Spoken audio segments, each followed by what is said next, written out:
About a week ago, I saw this trailer for Ark Aquatica, which is a new expansion that's coming for Ark where you can do cool stuff with underwater dinosaurs. I don't play Ark, but this does look kind of interesting, and I'm sure that if you're an Ark player, this is something that is going to get you really excited.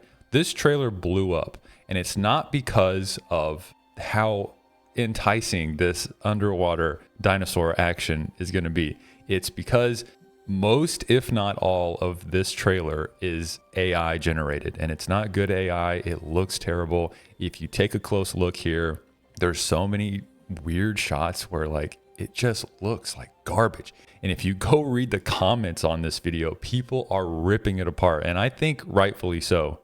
I cannot believe that they have left this trailer up for people just to sit here and leave comment after comment and just express how upset they are with Snail Games for using such a cheap and gross feeling tactic to promote a game that already has like a pretty passionate player base. Maybe it's not the biggest player base that Snail Games would want, but this sort of a thing is not going to make somebody who's on the fence about playing Ark be like, yeah, let me go play this AI generated piece of shit dinosaur game. This looks great. If you haven't seen this trailer, go watch it on your own because every single shot is just like, what the hell are we doing here?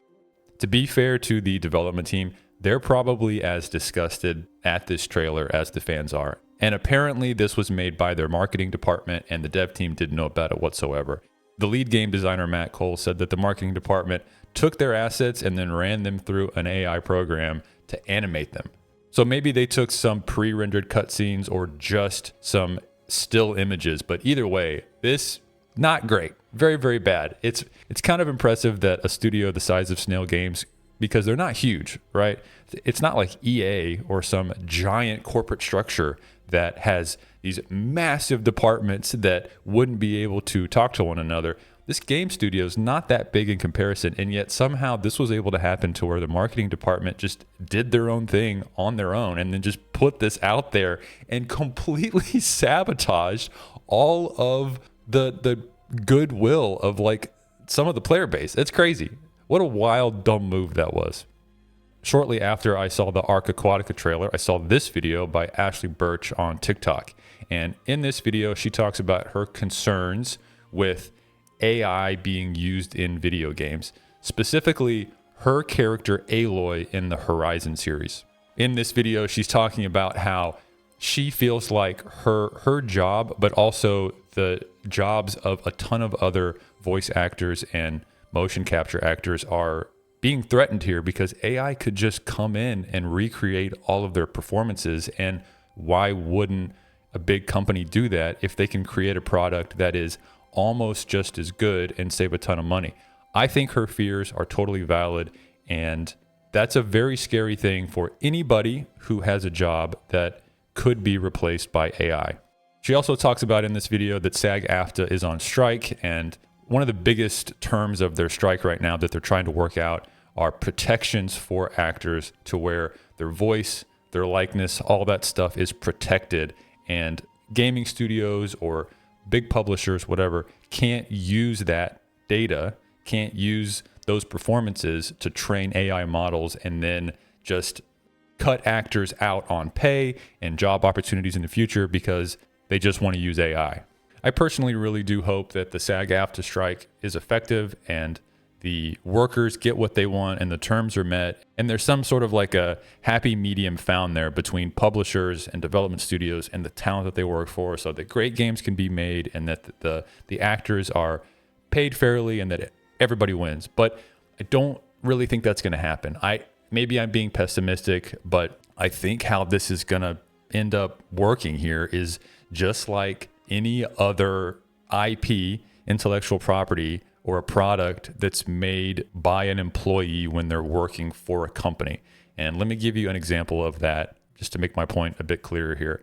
Let's say that you're working for Disney and you make up a completely new Marvel superhero. You write the backstory, you create all the art. This new hero is your baby. You made it completely on your own. It is your original work. But you are employed by Disney or Marvel, whatever, at the time, and your employment contract stated that all intellectual property created for Disney is their sole property. In that example, even though you made this and this new superhero may spawn a billion-dollar franchise of movies and video games and crazy awesome media, if your employment contract didn't state that you get royalties or that you own a percentage of the IP or anything like that, then unfortunately, that's it. You just made a product for your employer and you got paid for the time that you worked, and that's it, which is a really, really unfortunate, shitty thing for someone who is either brand new to an industry or someone who's worked in an industry for decades.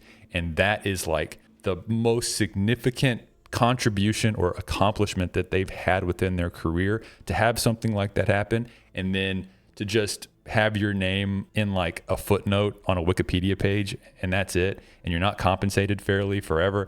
That sucks, and I feel so bad for those people, but that's just kind of how that works. And I can't really imagine big studios, big publishers not fighting for that and finding actors and actresses that are going to be okay with that because they just need to get their foot in the door in the industry. Hopefully in this situation, I'm wrong, because I think that the human element to all these things is so important, and I don't want to see that go away. To recap these first two stories here, I think that the main message is fans of art and people who value art and love to see art created and work within the art industry really reject AI. And they understand that it robs people of jobs. It takes the soul out of art. It removes the human element that's required to make really great art. And I think that if you exist entirely within those spaces online and that's the only thing that you're reading, you're going to think that that's how everybody feels. But I bring up this ChatGPT Studio Ghibli style image generator because this thing has blown up online and it completely goes against what I just said. I think that it is important to acknowledge that a lot of people just don't really care about the human side of art being made, and they just want a cool image or to watch some mindless show or play some game that they can have a podcast on in the background, and they just don't really care about how cheap media affects the jobs of really talented people that have worked super hard to develop a skill set required to make really, really cool stuff. And that kind of makes me sad. But I don't think it's all doom and gloom. Maybe I'm just being overly optimistic here, but this is my main takeaway and the hopeful, optimistic message here at the end of what I think will happen eventually. I think we're going through some growing pains as a society right now with this new technology, and it's new and shiny and it's cool. But I think subconsciously, I think there's something there when real humans are involved in making something real and someone scouts out a location to shoot a movie. And like in The Lord of the Rings, you're in these crazy cool places. And even though you could recreate that stuff now with a green screen and it would look okay, there's just something about seeing it real that clicks with people. And I think AI art is kind of going through the same thing, that it's cool, it's neat right now. But over time, I would like to think that large companies and large studios are going to find that people subconsciously just kind of reject that stuff.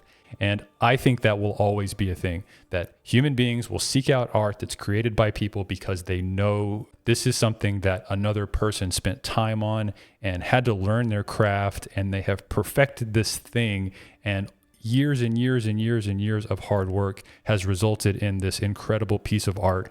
And I just kind of have to hold out hope that that will always be the thing, because if that's not true, then that's a very sad thing to think about.